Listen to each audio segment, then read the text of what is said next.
Good morning, New Life. My name is Kayla, and this is my New Life story. I'm from Newton, Iowa. I grew up there my whole life.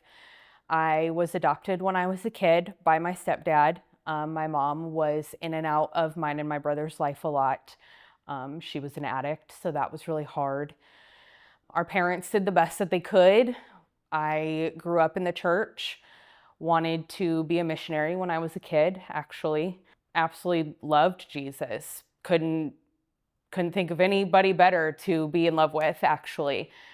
And then teenage years happened, and some unfiltered access to my mom exposed me to some things, and that kind of started me down the path of really kind of drawing away. After high school, I got pregnant with my oldest, my son, literally on graduation night. Tried to go to church as a young pregnant mom. That was a little difficult. Presented a few challenges amongst people. A lot of people had things to say about it. And so it's hard being a young mom. Just this was your church. You spent your whole life there, and now you feel very unwelcome. So I stopped going, and I took about a 17-year hiatus. Been anti-church, anti-God for the whole bulk of it.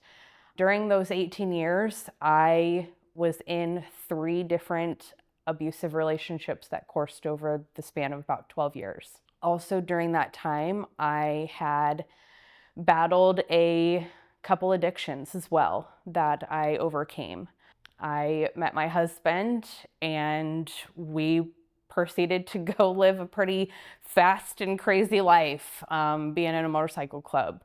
Not really a whole lot of room to be a mom during those times sometimes.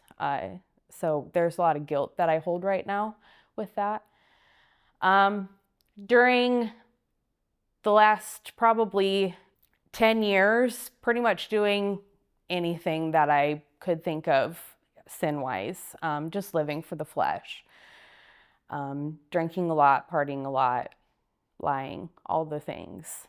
I had a friend that had reached out that we were best friends during our party days in our early 20s.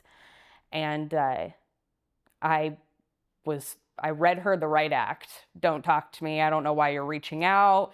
I don't know why you're searching for me. I've tried to reach out to you. There's really nothing. You stonewalled me, so now here's my time to stonewall you. And she hit me back with, "You're so correct, and I'm really sorry, and God changed my life." What? And just wasn't the reaction that I was really looking for, nor was it one that she had provided to me in the past. And we just started talking ever since. I told her that there was no way I was going to go to church, and that I didn't want to talk about it, and that was great that fixed her and her problems.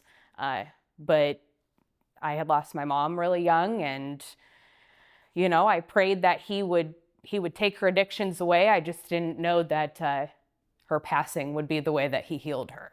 And there was a lot of pain behind that, being 23. So anyway, she helped me. I started telling her that I wanted to find a church. I talked to my husband about it. When I brought it to him, it was just to the point, listen, there was no way that we made it out free and clear of that life without God being there and God looking over us. When we first started going to church, there was a lot of guilt that I had, being an addict and being a mom. There's a lot of memories that I don't have anymore of my kids sometimes, just because I was using. And my kids know that I was using. My son tells me all the time, because he's 18 now, that it's okay, Mom, you were just really young when you went through everything that you went through. So watching him show me grace has shown me that even though he doesn't go to church, that God is still using my children to show me how big God's grace is, because they don't have to forgive me for not being there. At the end of the day, that was their childhood, not mine.